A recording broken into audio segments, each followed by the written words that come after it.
এই অভিশপ্ত দিনে সেই অভিশপ্ত রাত যারা যারা ওর সঙ্গে ছিল, খেয়েছিল, উঠেছিল, বসেছিল, ডিউটি করেছিল, তাদের সকলকেই তলব করা হবে। ওই মৃত্যু ঘটে যাওয়ার পরে যারা যারা এসেছিলেন, কেন এসেছিলেন, কি করতে এসেছিলেন এবং এসে কি করেছিলেন, এইটুকুই আমরা তদন্ত করব। সেখান থেকে যে তদন্ত থেকে যেটুকু বেরোবে নির্যাস, সেই নির্যাসটুকুই তদন্তকারী সংস্থা যেগুলো আছে রাজ্য সরকারের এবং কেন্দ্রীয় সরকারের, তাদের হাতে তুলে দেওয়া হবে। বিচার করার ক্ষমতার স্বাস্থ্য দপ্তরের নেই। ওভার যেসব মাস্টারমশাইরা ছিলেন তাদের কাছ থেকেও আমরা কথাবার্তা শুনব। প্রক্রিয়া শুরু, মানে আমাদের আক্ষরিক অর্থে শুরু হয়ে গেছে, কিন্তু প্রত্যক্ষভাবে ডেকে কথাবার্তা বলা এখনো শুরু হয়নি, সেটাই শুরু হবে।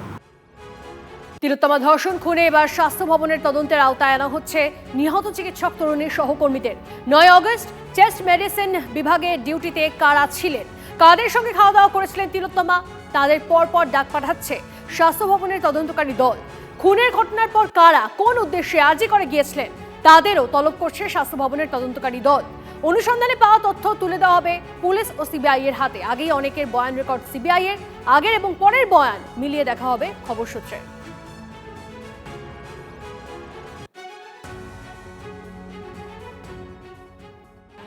মমতা বন্দ্যোপাধ্যায়ের পুলিশ 24 ঘন্টার মধ্যে অ্যারেস্ট করেছিল মূল অভিযুক্তকে। 3টি কোর্টে সবপক্ষের শুনানি হয়েছে। তারপরে ওনারা যদি এই কথাগুলো বলেন, তাহলে একটা রাজনৈতিক এজেন্ডা সামনে রেখে তো ওনারা তো ক্ষমতায় এসছেন।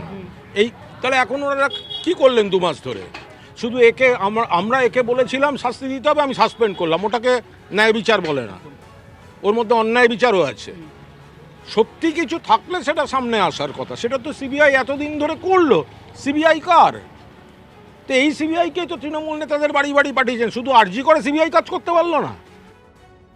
এই মুহূর্তে আমরা যোগাযোগ করে নিয়েছি চিকিৎসক সুবর্ণ গোস্বামী আমাদের সঙ্গে রয়েছেন। ডক্টর গোস্বামী, তিলোত্তমা ধর্ষণ খুনে এবার স্বাস্থ্য ভবনের তদন্তের আওতায় আনা হচ্ছে নিহত চিকিৎসক তরুণীর সহকর্মীদের। এই পদক্ষেপ নিতে 2 বছর সময় লেগেছে।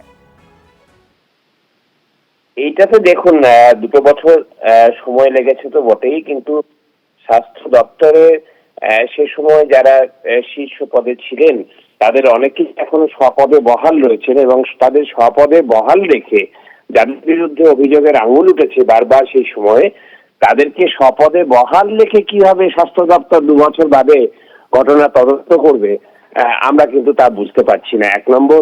2 নম্বর হচ্ছে যে তিলোত্তমার ধর্ষণ এবং খুন সেটা কিন্তু হচ্ছে ক্রিমিনাল অফেন্স।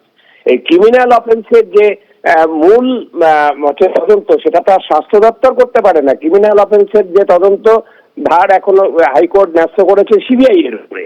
সেই সিবিআই তদন্তের নামে অশ্বডিম্ব প্রসাদ করছে এখনো পর্যন্ত। আগে তো তাও ছিল রাজ্য সরকারের অসহযোগিতা, এখন রাজ্য সরকারের অসহযোগিতার কিছু নেই। এখনো যদি হচ্ছে তারা অশ্বডিম্ব প্রসাদ করে, তাহলে স্বাস্থ্য দপ্তর তার প্রশাসনিক তদন্ত করার এখতিয়ার আছে, কিন্তু সেই প্রশাসনিক তদন্ত যারা করবে স্বাস্থ্য দপ্তর, তার মাথায় বসে রয়েছেন হচ্ছে যে সেই হচ্ছে যে শপথে রয়েছেন যাদের নামে অভিযোগ তারাই। ফলে তদন্ত নামে কি হবে সেটা তো বোঝাই যাচ্ছে। বেশ, অনেক ধন্যবাদ আমাদের সঙ্গে কথা বলার জন্য। আরজি করে নিহত তরুণী চিকিৎসকের সহকর্মীদের তদন্তের আওতায় আনার দাবি তিলোত্তমার পরিবারের। টিভি9 বাংলাকে ঠিক কি জানিয়েছিলেন রত্না দেবনাথ, শুনুন।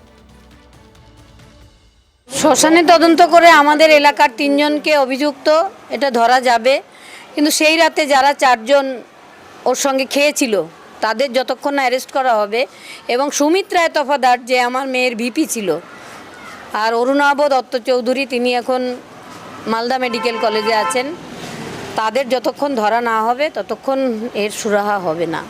রাতে কেন পোস্টমর্টম হলো? আমি তো চাইনি। যখন আমি শুনেছি যে আমার মেয়েকে খুন করা হয়েছে, আমি চিৎকার করে বলেছি আমার মেয়েকে যারা খুন করেছে এখানে আমি পোস্টমর্টমই করাবো না।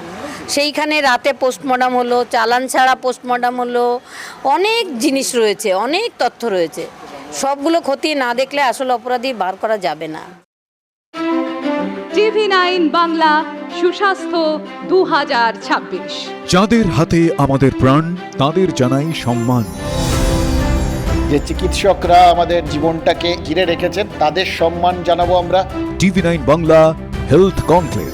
পুরস্কার যেগুলো দিচ্ছেন তার জন্য চিকিৎসকরা উদ্বুদ্ধ হয়। স্বাস্থ্য পরিষেবায় সেরার সম্মান। দেখুন টিভি 9 বাংলা সুস্বাস্থ্য, শনিবার বিকেল 5টা বেজে 25 মিনিটে টিভি 9 বাংলায়। টিভি 9 বাংলা, না দেখলেই নয়।